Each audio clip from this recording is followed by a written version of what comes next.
ভারতের এবার champions trophy successful মিশনে শ্রেয়াস আয়ার ছিলেন ভারতের এই ব্যাটিং লাইন আপের স্তম্ভ। একবারে বলতে গেলে অদৃশ্য লিডারও বলা চলে তাকে। মানে এই লাইন আপের ব্যাটারদের মধ্যে সবচেয়ে সফল তো তিনিই হয়েছেন। টুর্নামেন্টের সেকেন্ড হাইস্ট রান গেটারও হয়েছেন শ্রেয়াস আয়ার। 5 ম্যাচে তিনি মোট 243 রান করেছেন। তার ব্যাটিং গড়টা প্রায় 50 ছুঁই ছুঁই।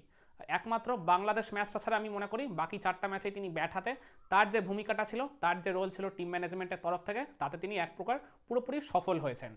খেয়াল করে দেখবেন ওই আমি বললাম বাংলাদেশের এগেনস্টে ম্যাচটাতে তিনি ওই জায়গায় একটু রান করতে পারেননি, ওই জায়গায় মাত্র 15টা রান তিনি করেছিলেন। কিন্তু তারপরে ব্যাক টু ব্যাক 4টা ম্যাচেই তিনি কিন্তু অবদান রেখেছেন। পাকিস্তানের এগেনস্টে ম্যাচটায় ভারত তখন 100 রানে 2 উইকেট চলে গেছিল। আর একটা দুটো উইকেট চলে গেলে কিন্তু বেশ বেকায়দায় পড়ে যেতেই পারতো টিম ইন্ডিয়া। কিন্তু ওই জায়গায় সেট হয়ে যাওয়া বিরাট কোহলিকে সঙ্গ দিলেন এই শ্রেয়াস আয়ার। শ্রেয়াস আয়ার তার যে আর কি ন্যাচারাল ক্রিকেট, অ্যাটাকিং ক্রিকেট, সেটা তিনি খেললেন ওই জায়গায়। আর মোটা দাগে তিনি সফলও হলেন। 56 রানের একটা ইনিংস ডেলিভার করলেন, সাথে বিরাট কোহলিকে সঙ্গে নিয়ে ওই 114 রানের পার্টনারশিপটা করে ভারতকে একবারে জয়ের প্রায় দোরগোড়াতেই তিনি পৌঁছে দিয়েছিলেন। এরপরে ম্যাচটা খেয়াল করে দেখুন, ভারতের তুমুল ব্যাটিং বিপর্যয় হয়েছিল। 30 রানের মধ্যেই তিনটা উইকেট চলে গেছিল রোহিত শর্মা, বিরাট কোহলি, শুভমান গিল।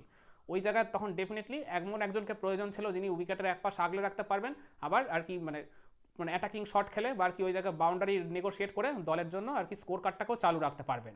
তার জন্য একদম পারফেক্ট এক্সাম্পল বা পারফেক্ট মেটেরিয়াল ছিলেন এই শ্রেয়াস আইয়ারই। ওই জায়গায় আকসার প্যাটেলকে সঙ্গে নিয়ে তিনি 98 রানের একটা জুটি করে ভারতকে ওই জায়গায় ব্যাটিং বিপর্যয়ের হাত থেকে যেমন বাঁচালেন, তেমনি নিজেও 79 রানের একটা ফ্যান্টাস্টিক ইনিংস ডেলিভার করলেন।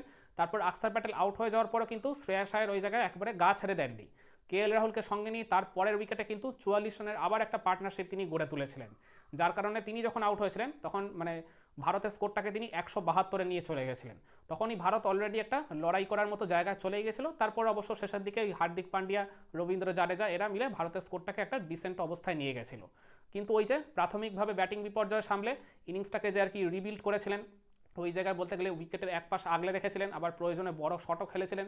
একেবারে বলতে হবে রক্ষণ আর আক্রমণের একটা পারফেক্ট কম্বিনেশন বজায় রেখে শ্রেয়াস আয়ার ওই পার্টিকুলার ম্যাচটা ভারতকে এক প্রকার বলতে গেলে তাড়াতাড়ি ভূমিকায় তিনি অবতীর্ণ হয়ে বাঁচিয়েছিলেন। আর এরপর সেমিফাইনাল ম্যাচের কথা ভেবে দেখুন, ওইখানেও আর কি তিনি যখন ব্যাটিং করতে নেমেছিলেন তখন প্রথম পাওয়ার প্লের মধ্যেই ভারত দুইটা উইকেট খুঁয়ে ফেলেছিল ওই 265 রান চেস করতে গিয়ে। তখন বিরাট কোহলির সঙ্গে তিনি ওই জায়গায় একটা পার্টনারশিপ করলেন 91 রানের ওই থার্ড উইকেটে। শ্রেয়াস আয়ার আর কি ইনিংসটা বেশ আর কি পজিটিভভাবে শুরু করলেও, অ্যাটাকিং মোডে শুরু করলেও, তারপরের দিকে কিন্তু তিনি কিছুটা আর কি একটু দেখে খেলছিলেন, একটু ধীর গতিতে আবার ব্যাটিং করছিলেন। ওটাও বলতে গেলে পুরোপুরি ওই কন্ডিশন বিবেচনায়, কারণ তখন অ্যাডাম জ্যাম্পা বা ওই অস্ট্রেলিয়ার আরেক স্পিনার কুপার কনলি তখন খুব ভালো বোলিং করছিলেন, খুব ভালো টাইট লাইন লেংথ মেনটেন করে তারা ওই জায়গায় কন্টিনিউয়াসলি ইন্ডিয়ান ব্যাটারদের উপর প্রেশার ক্রিয়েট করে যাচ্ছিলেন।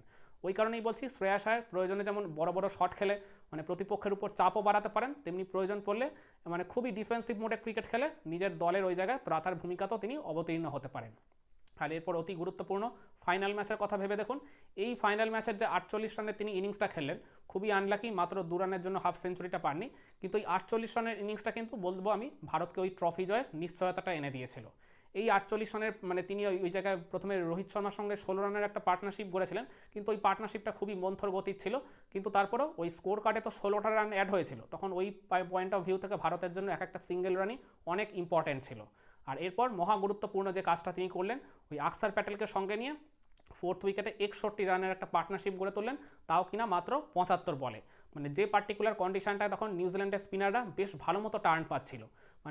তখন আর কি স্টার স্পোর্টসের তরফ থেকে একটা ওরকম অ্যানালিসিস দেখানো হচ্ছিল যে ইন্ডিয়ান স্পিনাররা প্রথম ইনিংসে টার্ন পেয়েছে ওই 2 ডিগ্রির মতো, কিন্তু নিউজিল্যান্ডের স্পিনাররা ওই সেকেন্ড ইনিংসে যখন আর কি উইকেটটা বেশ পুরনো হয়ে গেছে, আরও বেশি পরিমাণে স্টিকি হয়ে গেছে, ব্যাটারদের জন্য স্ট্রোক খেলাটা খুব ডিফিকাল্ট হয়ে গেছে, তারা টার্ন পাচ্ছেন ওই 3.4 বা 3.5 ডিগ্রির মতো।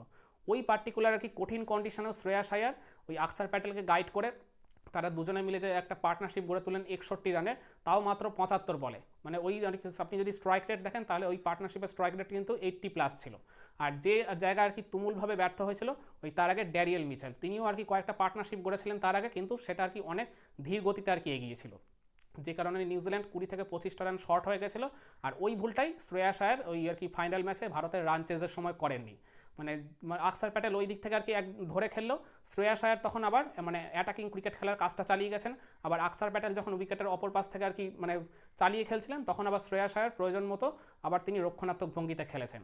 এই যে আর কি একই ম্যাচের মধ্যে মানে আর কি অল্প সময়ের ব্যবধানে তিনি যে আর কি গিয়ার পাল্টে ব্যাটিং করেছেন, কখনো অ্যাটাকিং কখনো ডিফেন্সিভ মোডে, এটাই আর কি বলতে গেলে শ্রেয়াস আয়ারকে ভারতের এই ব্যাটিং লাইন আপের অন্যান্য ব্যাটারদের থেকে আলাদা করে তুলেছে, অনন্য করে তুলেছে।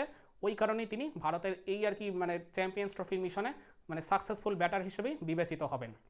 অথচ একটা খুবই অবাক করা বিষয়, এই শ্রেয়াস আয়ারই কিন্তু এই চ্যাম্পিয়ন্স ট্রফির আগে ভারতের স্কোয়াডে থাকবেন কিনা বা স্কোয়াডে থাকলেও তিনি একাদশে নিয়মিত সুযোগ পাবেন কিনা সেটা নিয়ে যথেষ্ট একটা প্রশ্নচিহ্নের মধ্যে ছিলেন। তো ওই জায়গায় আর কি আমার মনে আছে ইংল্যান্ডের এগেনস্ট ওই ওয়ানডে সিরিজের প্রথম ম্যাচে কিন্তু ওই শ্রেয়াস আয়ারের একাদশে থাকার কথাই ছিল না। ওই বিরাট কোহলির একটা ওই হাঁটুর চোটের কারণে শ্রেয়াস আয়ার একেবারে শেষ মুহূর্তে একাদশে ঢুকেছিলেন, আর ঢুকেই তিনি ওই জায়গায় একটা ম্যাচ উইনিং পারফরমেন্স করে দিয়েছিলেন। ব্যাস তারপর থেকে কিন্তু টিম ইন্ডিয়া শ্রেয়াস আয়ারকে আর বাদ দিয়ে একাদশ গড়ার মানে ওই জায়গায় গার্ডসটা তারা ভুলেও করেনি। আর যে সুফলটা শ্রেয়াস আয়ার দিলেন ওই ইংল্যান্ডের এগেনস্টে ওয়ানডে সিরিজ থেকে শুরু করে এই চ্যাম্পিয়ন্স ট্রফির ফাইনাল পর্যন্ত, যে লাভটা আখেরে হলো টিম ইন্ডিয়ার বা বলতে গেলে এই গোটা ভারতবর্ষেরই। একমত হবেন আমার সাথে? আপনারাও কি মনে করেন শ্রেয়াস আয়ার এই চ্যাম্পিয়ন্স ট্রফিতে ভারতের এই ব্যাটিং লাইন আপের মধ্যে সবচেয়ে সাকসেসফুল ব্যাটার বা সবচেয়ে তিনি ওই জায়গায় প্রশংসার দাবি রাখেন? কমেন্টে আপনার মতামতটা জানাতে পারেন।